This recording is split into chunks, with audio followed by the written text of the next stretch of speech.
E aí, sétimo ano? Como estamos, hein? Complicado esse período. Nós sabíamos, né, que ia ter um grande número de infectados, que nós íamos passar por medidas restritivas aí.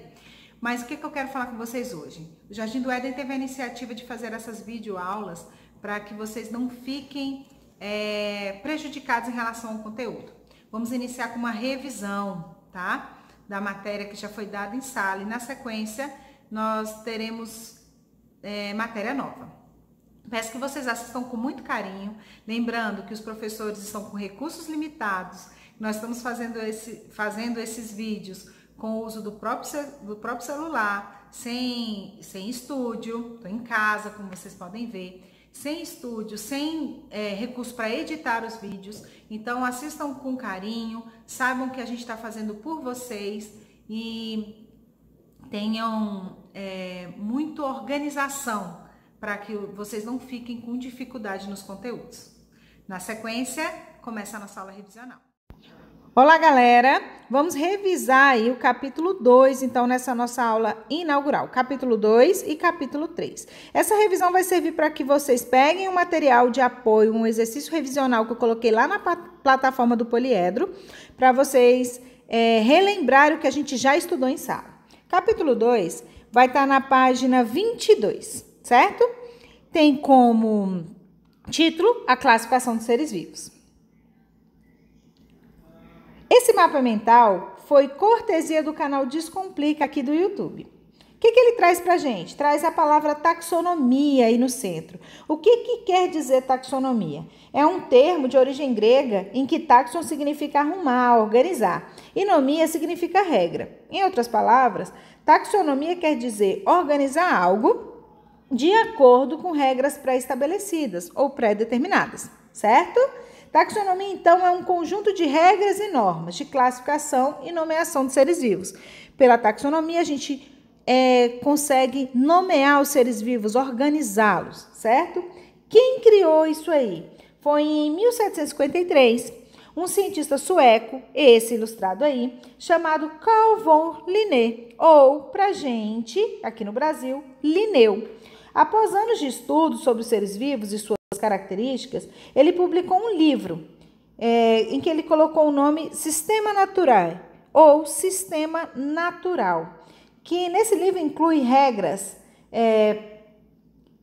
para nomear os seres estudados e coloca em grupos específicos de acordo com as suas características. Para Linneu, então, a gente tinha primeiramente o filo, classe, ordem, família, gênero e espécie. Quem foi criar os reinos? Veio só depois, tá? Com o Wintec. Ele propôs a inclusão de novos reinos e separou ainda em outros reinos. Ele incluiu o reino fungi, tá? Que viria para tirar os fungos do reino vegetal. Posteriormente, a gente também teve Magnus e Schwartz mudando o reino protista para protoctista, né? E fazendo com que, incluindo nesse reino algas junto com protozoários, ok? E domínio? Domínio foi Carl Woese. Ele propôs em 1982 um sistema de classificação em domínio. Quais domínios seriam esses? Seriam os domínios que está aí sublinhado de amarelo. Nesse domínio a gente teria acima do reino o domínio bactéria, o domínio árquea, onde a gente tem as bactérias extremófilas, né? Seriam as que vivem em alta quantidade de sal ou altas temperaturas, e o domínio eucária, onde tem os seres eucariontes. Quais são eles, hoje já conhecido por nós? Animalia, plante, fungi e protozoários e algas, né? No reino protista. Nossos estudos, nós adotaremos essa divisão de Magnus e Schwartz, onde trataremos os 5 reinos. Quais são eles? Monera, sem a subdivisão, né? Aí em 2 domínios distintos. Então, no reino Monera, a gente vai ter as árqueas e as eubactérias. O reino protista, protoctista, o reino fungi, plante e animalia, certo?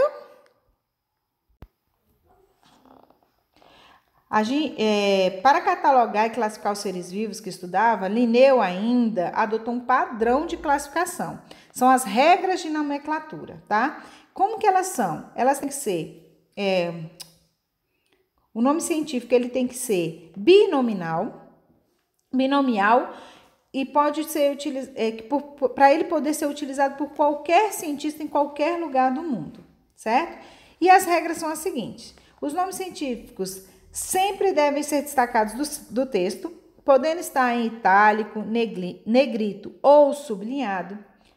O primeiro nome deve ser escrito em letra maiúscula e refere-se ao gênero do ser vivo. Já o segundo nome deve ser escrito em letra minúscula e geralmente refere-se a uma característica do gênero, ao local onde a espécie vive ou a pessoa que descreveu e escolheu o nome. Os dois nomes juntos designam o nome da espécie, tá? Então, só é a mesma espécie se os dois nomes forem iguais. Os nomes devem ser escritos em latim, pois é uma linguagem universal da ciência. O latim é uma língua que hoje está em desuso e sofre pouca variação, por isso ela foi escolhida para nomear os cientistas, para organizar isso aí. E o que é essas noções de filogenia aí, professora Suzane? É o seguinte... A gente viu que antigamente era classificado de acordo com algumas características, mas as coisas foram mudando e entrou na classificação as noções de filogenia. Por volta de 1859, com a teoria da evolução proposta por Darwin, a classificação dos seres vivos ganhou nova perspectiva, tá? Ao levar em conta a história evolutiva das espécies. Determinada classificação filogenética posiciona os seres atuais em relação aos seus antepassados e estabelece um grau de parentesco entre as espécies. Principalmente para Darwin, todos os seres vivos teriam um ancestral em comum, sendo, portanto, originado de um único ser vivo que evoluiu para grupos diferentes. Com essa afirmação de Darwin, criou o estudo da filogenia, uma nova abordagem de classificação conforme as proximidades de parentesco de uma espécie e outra. A filogenia, então, afirma que os seres vivos teriam evoluído de diferentes galhos de uma árvore filogenética, sendo categorizados de acordo com as características que os aproximam ou não. Então, a gente vai ter um cladograma, que é uma demonstração onde cada nó, onde cada encontro de um galho desse é um antepassado em comum, tá? E aí, a gente vem falar quais são os reinos, então, dos seres vivos. Aí a gente vai ter os principais reinos, as principais características de cada reino. Reino Monera, Protista, Fungi, Plante e Animalia, na página 30 do livro de vocês. E os vírus, professora? Em qual desses reinos eles se enquadram? Para o nosso material didático e uma grande maioria dos cientistas, os vírus são seres sem reino. Eles não são classificados com os outros seres vivos porque eles não possuem as características que a gente viu no primeiro capítulo, que são as características gerais dos seres vivos. Quais características? Todas? Todas não. Qual a principal? Eles não têm célula. Por eles não terem célula, eles não seriam considerados seres vivos. Mas existem cientistas que ainda falam que os vírus são os únicos seres acelulares, ou seja, sem células. Então, a gente vai ter aí os vírus não sendo considerados seres vivos para uma grande parte do grupo de cientistas. E essas categorias taxonômicas, para que elas servem? Como é que funciona? O que é esse reino, esse filo?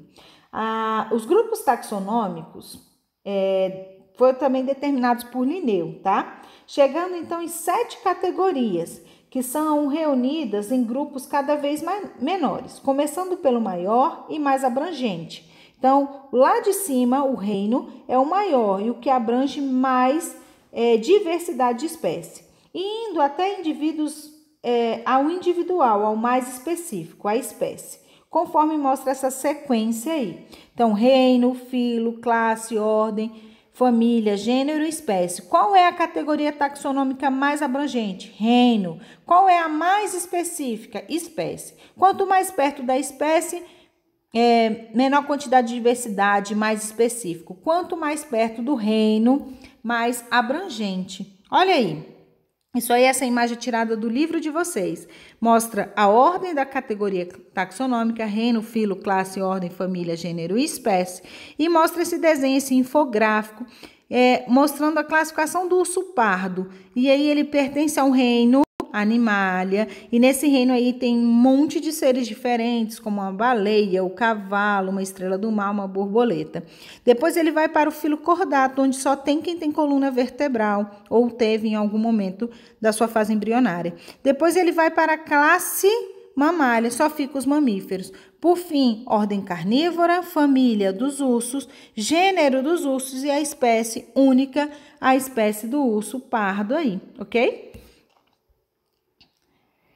Para lembrar a categoria taxonômica, a gente fez um mnemônico em sala, reficofagem. Esse mapa mental trouxe para a gente reficlofagem, onde ele considera o C e o L de classe, ok? Lembram? Reficofagem. Página 40, capítulo 3. Vai trazer para a gente os seres mais simples, vírus e reino monera. Vírus, como a gente já viu, não é classificado em nenhum dos reinos, são os seres acelulares, tá? Tradicional da biologia, da classificação tradicional da biologia, os vírus não se encaixam como seres vivos, já que não possuem estrutura celular, então não se enquadram em nenhum dos 5 reinos. Quais são suas características? Os vírus são extremamente simples, não apresentam organização celular, seu corpo é envolvido por uma cápsula, olha aí, uma cápsula proteica que a gente também chama de capsídio, e alguns ainda são envelopados, envelope lipídico. O coronavírus, por exemplo, possui esse envelope lipídico aí. No interior da cápsula proteica encontra-se o material genético, pode ser DNA ou RNA. Sua superfície possui receptores químicos específicos que se ligam às células hospedeiras, tá? Não possui metabolismo próprio. Para ter metabolismo, eles são parasitas intracelulares obrigatórios. Eles só podem se reproduzir e infectar uma célula viva. Só podem ser vistos com auxílio do microscópio. Os vírus são extremamente pequenos. Depois a gente vê a reprodução viral, tá na nossa página 41, onde o primeiro passo é o reconhecimento. Aí tem a reprodução do bacteriófago. Primeiro ele reconhece a célula, faz o reconhecimento de células específicas. Depois ele faz a injeção do material genético. Depois tem a replicação do material genético no interior de uma bactéria, porque isso aí é um bacteriófago, vírus que só infecta bactérias. Depois faz a replicação, depois a montagem e finalmente a liberação de mais e mais bacteriófagos, podendo contaminar outras bactérias. E assim também com outras células, né? Reino monera. Reino monera, dentro da classificação tradicional, né? Ele é dividido em 2 grandes grupos, arqueias e bactérias, que a gente já falou. Mas, conforme eu já falei para vocês, nós estamos estudando conforme a classificação em 5 reinos, então esses dois domínios fazem parte do reino monera. Domínio arquea, domínio bactéria, faz parte do reino monera. São unicelulares e são os únicos procariontes, ou seja, são constituídos de uma única célula e sua célula é muito simples, tem núcleo desorganizado, tem material genético espalhado no citoplasma. Nutrição, tá? Nutrição. Lembra que eu perguntei isso em prova? Como os seres vivos são classificados conforme a sua nutrição? Pode ser de 2 formas. No reino monera encontramos vários tipos de nutrição. 2 formas principais, autotróficas e heterotróficas. As cianobactérias são fotossintetizantes, portanto, autotróficas. As bactérias quimiosintetizantes também são autotróficas e utilizam a reação química envolvendo substâncias inorgânicas para obter energia, independentemente da luz. Já as bactérias heterotróficas consomem substâncias de outros seres vivos, podendo ser parasitas de plantas e animais ou decompositoras, agindo na reciclagem da matéria orgânica. Essas são encontradas principalmente no solo. Para obter energia, as bactérias podem ou não utilizar o oxigênio na respiração. Quando usam o oxigênio, são chamadas de aeróbicas. Quando não utilizam, anaeróbicas. Usa oxigênio, aeróbicas. Não utiliza, anaeróbicas. Assim, elas fazem a fermentação quando elas são anaeróbicas. Reprodução. Reprodução. Seres são seres unicelulares que geralmente reproduzem-se de maneira assexuada. Qual é a vantagem desse tipo de reprodução? A gente já estudou. É rapidez, pouco gasto de energia, possibilitando o aumento rápido da população. Como funciona? Duplica seu material genético, depois faz a divisão.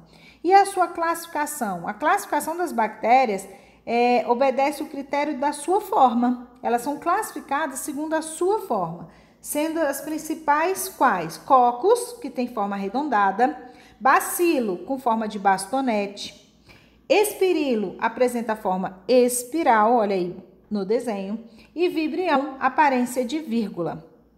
Com isso a gente encerra a nossa revisão. Peço a vocês que façam os exercícios, que é a nossa próxima aula é de correção. Um beijo, saudade e até lá!